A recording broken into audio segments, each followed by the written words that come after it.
அனைவருக்கும் வணக்கம். இனிய புத்தாண்டு வாழ்த்துக்கள். இந்த நிகழ்ச்சி மனிதம், மழையை வென்ற மனிதர்கள். இந்த 2015ஆம் ஆண்டு அப்படிங்கிற ஒரு வருடம் நமக்கு பல்வேறு விதமான அனுபவங்களை கொடுத்திருக்கிறது. நல்ல, கெட்ட, வருந்தக்கூடிய, மகிழ்ச்சியான அப்படின்னு பல அனுபவங்களை நாம் கடந்து வந்திருந்தாலும் கூட வருடத்தினுடைய இறுதியில் நடந்த மழை வெள்ள பாதிப்பு என்பது ஒரு மிகப்பெரிய தாக்கத்தை நமக்குள்ள ஏற்படுத்தியிருக்கு. ஆறாத ரணங்களையும் இழப்புகளையும் அது ஒரு பக்கம் கொடுத்துட்டு போயிருந்தாலும் கூட இன்னொரு பக்கம் நம் மனிதர்களிடையே எந்த அளவுக்கு மனிதம் இருக்கிறது என்பதையும் அது நிரூபித்து விட்டு போயிருக்கிறது அப்படின்னு சொல்லலாம். தான் உண்டு தான் வேலை உண்டுன்னு இருக்கிறாங்க அப்படின்னு விமர்சிக்கப்பட்ட மனிதர்கள் அப்படிப்பட்டவர்கள் அல்ல. அடுத்தவருக்கு ஒரு துன்பம் வருகிற போது ஓடிப்போய் உதவுகிறவர்கள் தமிழர்கள் அல்லது தமிழ் உள்ளங்கள் என்பதை இந்த மழை நமக்கு சொல்லிட்டு போயிருக்கு. பக்கத்து வீட்டில் இருக்கிறவர், ஏத்த வீட்டில் இருக்கிறவர் யாருன்னே தெரியாத ஒரு பெருநகரம் என்று சொல்லப்படக்கூடிய ஒரு சென்னையில் எல்லோரும் ஒன்றாக இணைந்து, இன்னும் சொல்லப்போனால் உலகம் முழுவதும் வாழக்கூடிய தமிழர்கள் ஒவ்வொரு தமிழருக்காகவும் கவலைப்பட்ட தருணங்களை இந்த வருடத்தின் கடைசி சில நாட்களில் அல்லது கடைசி மாதத்தில் நம்மால் பார்க்க முடிந்தது. மனிதம் என்ற ஒன்று இருக்கிற போது, இன்னொரு மனிதன் மீது பிரியம் இருக்கிற போது, சக மனிதனை நேசிக்கிற இதயம் இருக்கிற போது ஒரு சமூகம் என்றைக்கும் தலை நிமிர்ந்தே நிற்கும். அது எவ்வளவு பெரிய இயற்கை பேரிடர் வந்தாலும் அது தொடர்ந்து தன்னுடைய பயணத்தை செலுத்தும் என்பதை 2015ஆம் ஆண்டின் கடைசி மாதத்தின் நிகழ்வுகள் நமக்கு சொல்லிவிட்டு போயிருக்கின்றன. இன்னொரு பக்கம் இயற்கைக்கு எதிராக நாம் தொடர்ந்து தவறு செய்கிற போது இயற்கை நம்மை தண்டித்தே தீரும் என்கிற உண்மையும் அது முகத்தில் அறைந்தார் போல் சொல்லிவிட்டு போயிருக்கிறது. இந்த 2015 நமக்கு கற்றுக் கொடுத்திருக்கும் பாடம் ஒன்று, நம்மை நாமே புரிந்து கொள்வதற்கு கொடுத்திருக்கும் வாய்ப்பு ஒன்று என்று இதை சொல்லலாம்.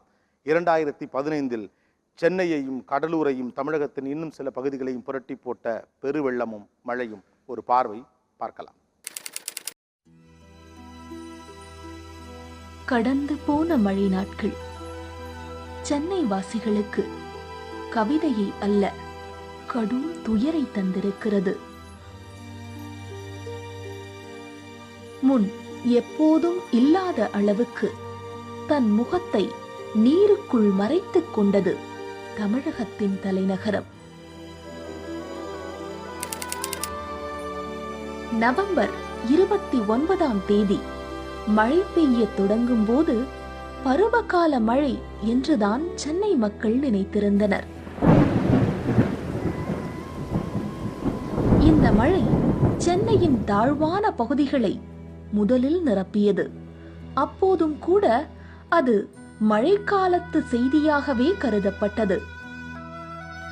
ஆனால் அடுத்த நாளான நவம்பர் 30ஆம் தேதி தொடங்கிய மழை சென்னை வாசிகளை சொந்த மாவட்டத்தில் அகதிகளாக்கியது.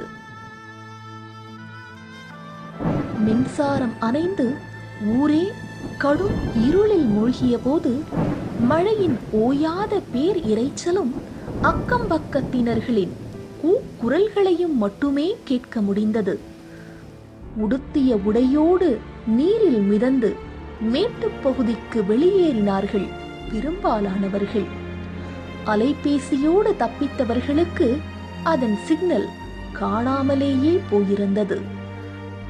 ஒருவேளை உணவுக்காக தெருவில் வரிசையில் நின்றவர்கள் ஒரு பக்கம், மொட்டை மாடிகளில் நின்று கொண்டு ஹெலிகாப்டரின் வருகைக்கு காத்திருந்தனர் மறுபக்கம். உணவு உட்கொள்ள கூட மறந்து போய் நிலைகுலைந்து அலைந்தவர்கள் ஒரு சாரார். இப்படி ஒரே நாளில் சென்னை மக்களுக்கு அச்சத்தினையும் ஆபத்தினையும் காட்டித் தந்தது பெருமழை.